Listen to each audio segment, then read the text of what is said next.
Coralie Bouisset, les carnets santé, exceptionnellement samedi, parce que d'habitude Coralie est là avec nous sur le plateau le dimanche, mais petite incartade. J'espère que vous avez prévenu tout le monde. Moi j'ai appelé ma mère, voilà. C'est déjà bien. C'est fait, vous avez appelé la vôtre? Oui aussi, oui. C'est bon, c'est parfait, donc l'essentiel est là. Coralie Bouisset, les carnets santé, langue des signes. Oui, langue des signes. Alors, j'ai décidé de vous en parler tout simplement parce qu'au mois de mars, on parle beaucoup de malaudition. On a la journée nationale de l'audition et on parle de malaudition. Alors, cette année, le thème sont les acouphènes et j'ai élargi plus globalement pour prendre une thématique un peu plus sympathique dans la grande émission sur la langue des signes. Alors, la langue des signes, moi, j'ai tout découvert à travers cette interview, tout simplement parce qu'aujourd'hui, on a quand même 5 millions de personnes en France qui sont atteintes de surdité et seulement 400 000 d'entre elles qui utilisent la langue des signes, ce qui est excessivement peu. On a aussi un taux d'illettrisme qui est de 80% chez les personnes atteintes de surdité, donc c'est un taux très élevé. Et donc j'ai appris à travers mes recherches et mes rencontres que la langue des signes n'est reconnue comme une langue vraiment réelle que depuis 2005. Donc c'est quand même très récent. Effectivement, donc ça remonte il y a vraiment de nombreuses années où pourtant il y a une école qui a été créée pour les enfants sourds. Mais effectivement, on a un problème aujourd'hui, c'est que la langue des signes, très peu de personnes sont réellement formées pour transmettre cette langue. On a par exemple les orthophonistes qui se forment aujourd'hui de plus en plus et qui pourraient être des formateurs eux-mêmes. Mais c'est encore très peu. Aujourd'hui, par exemple, on a seulement 5% des enfants qui apprennent la langue des signes. Donc, en fait, finalement, cette chronique, c'est un petit peu aussi pour expliquer aux gens que s'ils ont envie d'apprendre la langue des signes comme une langue classique, comme l'anglais, comme l'italien, c'est possible. On a des formations qui existent. Ce sont des formations qui sont adressées, par exemple, aux entreprises qui accueillent des personnes atteintes de surdité, ou alors à des familles qui ont une personne soit qui est en perte d'audition, soit qui est vraiment atteinte de surdité. Enfin voilà, on a vraiment une possibilité de formation qui est accessible à tous. Alors, c'est quand même assez long. Ce sont 18 modules en 630 heures, donc c'est pas évident. Ah oui.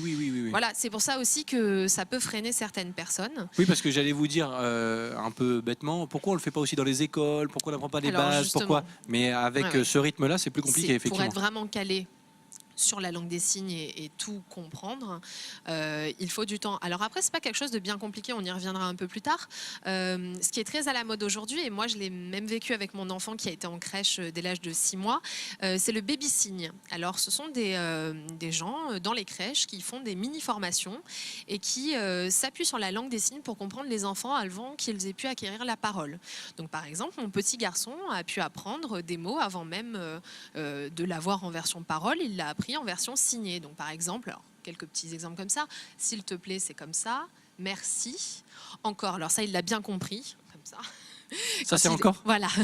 Et donc par exemple, aujourd'hui il a 2 ans et demi et quand il veut vraiment quelque chose, il associe le mot au signe. Donc encore maman, encore un biscuit, encore un bonbon, il a bien suivi, mais effectivement voilà, c'est dans cette idée-là de pouvoir avec les enfants et les tout petits avoir la compréhension entre 2 personnes sans qu'il n'y ait une parole, et au fur et à mesure du temps ils peuvent garder ce signe et l'associer au mot.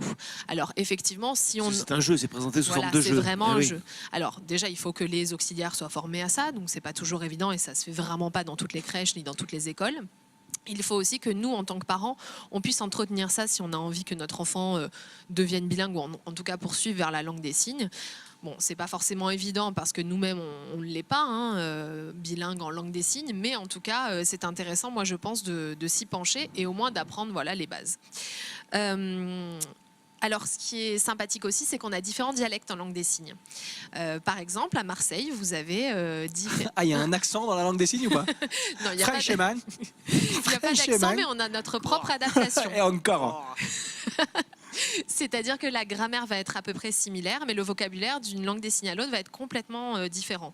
Alors nous, on a beaucoup de similitudes avec la langue des signes américaine, par exemple, parce que à la base, il y a eu des connexions avec les Américains. Mais après, on a des dialectes à Marseille, à Lyon, à Nancy. Chacun a un peu son dialecte. Dernier point, quelques clés pour former une phrase. Alors là, je vais un peu lire ma fiche parce que, comme je vous l'ai dit, je suis pas bilingue. Vous serez tout excusé, chère Coralie. Donc, par exemple, les expressions du visage vont indiquer le sens de la phrase. C'est-à-dire que quand je vais vous poser une question fermée, je vais froncer les sourcils. Par contre, si je pose une question ouverte, je vais hausser les sourcils. Pareil, une phrase se forme un peu comme au théâtre, c'est-à-dire qu'on n'a pas sujet-verbe complément comme en langue française classique. On va d'abord planter le décor, ensuite on va faire entrer les acteurs et ensuite on va mettre l'action en place.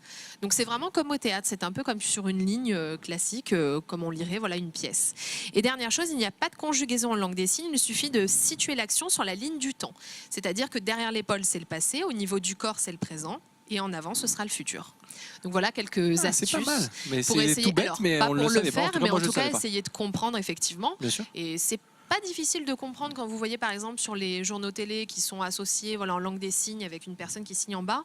On peut arriver à comprendre facilement finalement avec la gestuelle tout ce langage encore très flou pour certains malheureusement et qui j'espère pourra se développer avec le temps. On l'espère aussi. Et si c'est encore un petit peu flou pour vous, direction les carnets santé, mea culpa. On est au mois de mars, le nouveau est sorti, mais je l'ai laissé à la maison. Et c'est dans le nouveau. Et c'est dans le nouveau. Mais là, c'est pas c'était grave, vous êtes le pardonné. précédent. Mais il y a aussi plein de bonnes choses dans le précédent, mais dans le nouveau aussi. Enfin bon, bref, je vous ramènerai le prochain numéro dans la prochaine De émission. toute façon, ça c'est ne promis. jette pas, ça. Tu Les carnets santé. collectionnes, ça. Les carnets santé. Tu les as comme ça, un Carnetsanté.fr. truc, bah ouais. Bien sûr. Je les ai tous, hein. Je n'en doute pas.